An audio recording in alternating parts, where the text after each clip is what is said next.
Je suis cadre dans une grande entreprise et je veux négocier mon départ. Comment je fais pour entamer les négociations? Avis.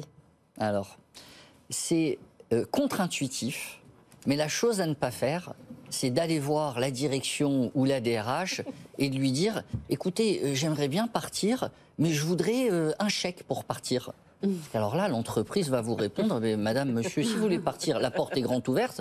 Par contre, le chéquier, il reste ici. Hein. On ne va pas vous payer pour partir. On investit sur les gens qui restent, pas sur ceux qui partent. » Donc, en réalité, c'est une réalité, ça va en vexer certains, ce que je vais dire, mais c'est un grand jeu de poker. C'est du bluff, c'est-à-dire que si vous voulez partir, il faut faire croire que vous êtes là encore pour les 10 prochaines années.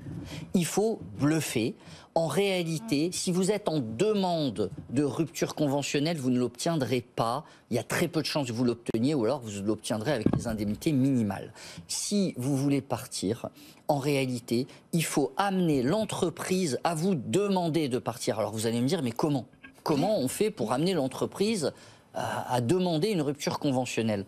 Je vais vous dire, c'est triste, mais c'est une réalité. Il faut faire valoir ses droits. C'est très mal vu dans le monde de l'entreprise de demander le respect de ses droits. Donc si vous êtes cadre au forfait jour, que vous faites des horaires de travail complètement indécents, au-delà du raisonnable, faire tomber le forfait jour et demander le paiement des heures supplémentaires.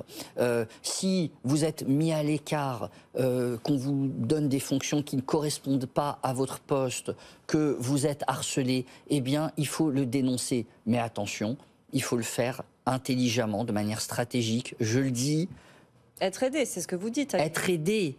Faites-vous conseiller par un avocat, c'est un métier, ça ne s'improvise pas. Si vous allez demander benoîtement conseil au DRH en lui disant je suis harcelé, qu'est-ce que vous pouvez faire pour moi? Le risque, c'est que le surlendemain, vous receviez une convocation à un entretien préalable de licenciement.